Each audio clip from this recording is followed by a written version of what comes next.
shout out to my musician over here. So, hey everyone, welcome to Story Time with Miss Melange. We are having our Black Friday Diverse Children's Virtual Book Fair, and I'm so thrilled to partner up with Why I Write to orchestrate this event. Our next picture book is actually by yours truly, Jenny Delacruz, also known as Miss Melange, and it is called Fridays with Miss Melange, Haiti. And so, go ahead and enjoy. Today's book is Fridays with Miss Melange, Haiti, written by yours truly, Jenny Delacruz, and illustrated by Danko Herrera. This is Nia. She loves to learn and explore. Today, she's going to learn an important story in world history.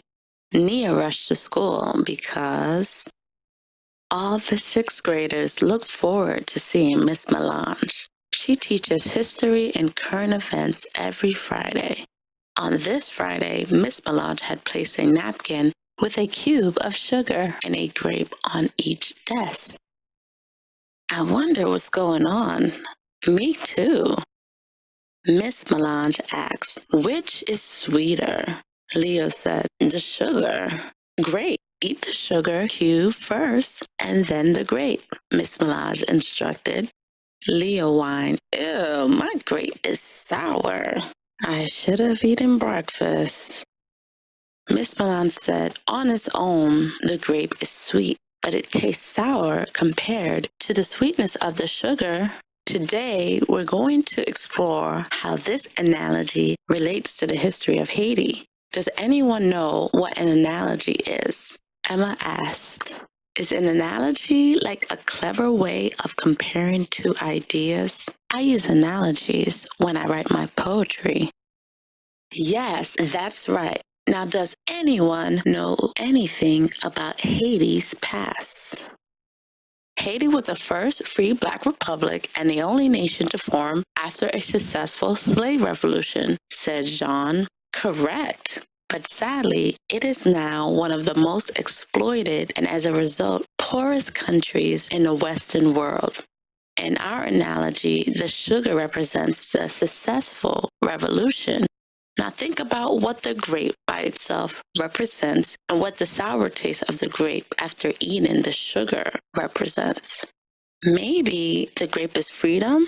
Freedom is sweet too, right? I get it. The sourness of the grape represents Haiti's exploitation after gaining freedom. The sour after the sweet.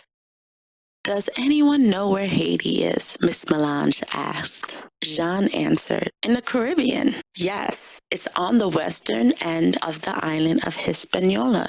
Jean, your parents are from Haiti, aren't they? Yeah, we speak French and Haitian Creole, Jean said. Haitian Creole is a mix of French, West African, Taino, Spanish, and Portuguese. Wow, all those languages in one. Neat.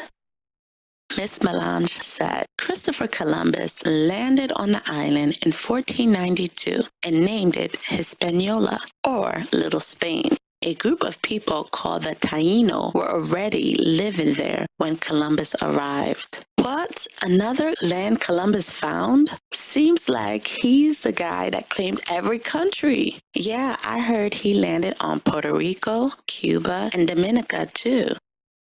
Before Columbus came, the Taino also lived in Cuba, Jamaica, and Puerto Rico. Unfortunately, the Europeans killed about 3 million Taino when they colonized the islands, said Miss Melange. Isn't that genocide? Leo asked. You are correct, said Miss Melange. Why did the Europeans kill so many people? What did the Taino do wrong? Miss Melange responded, the Taino did nothing wrong, Scarlett. They simply had resources other countries wanted. Countless Tainos starved to death because they were forced to work in mines rather than work their farms. The Taino who survived became slaves, just like the Africans of the transatlantic slave trade. Just like my Native American ancestors, they also died from diseases the Europeans brought with them, like the flu and smallpox. Even more died fighting the Europeans. As the Spanish ships traveled home with their valuable cargo of gold, copper, and crops, French pirates seized some of the Spanish vessels and robbed them, Miss Melange said. Pirates actually existed in real life? From then on, the Spanish and French fought constantly, Miss Melange continued. Eventually, in 1697, Spain and France signed a treaty to end the fighting. France claimed the western part of Hispaniola and called it Saint-Domingue, while the Spanish claimed the eastern part and called it Santo Domingo.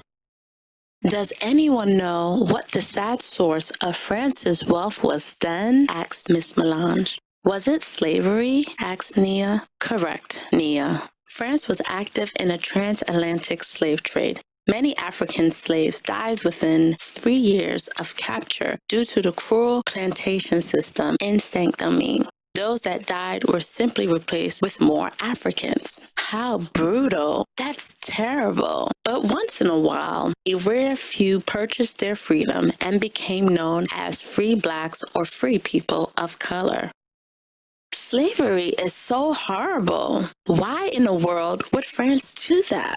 Miss Melange said, Scarlett, not all of the French agreed with slavery, but for those who did, they saw themselves as different from and better than the Africans and Taino. That's why we must remember there is never any excuse that justifies the mistreatment of others, no matter how different they may be.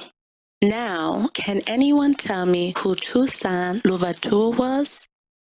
Jean said Louverture led the slaves and free people of color when they declared their freedom from slavery, right?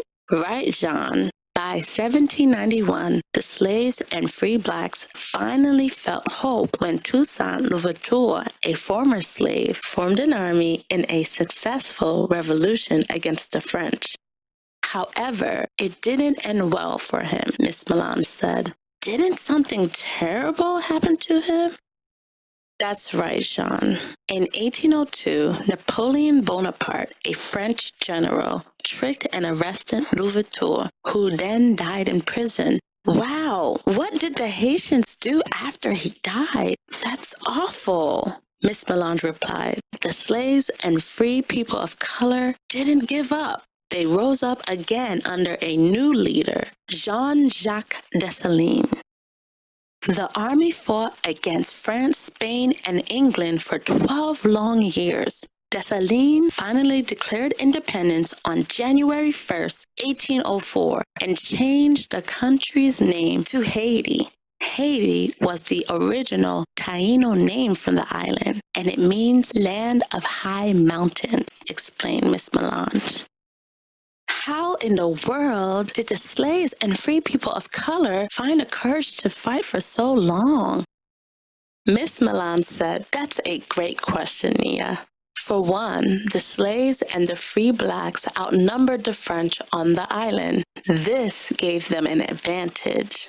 Nia jumped in. But 12 years is a really long time. You're right, Nia.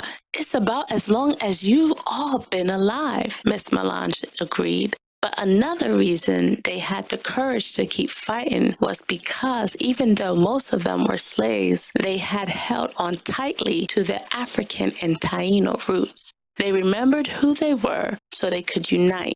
They came together and kept fighting because their shared identity was so strong.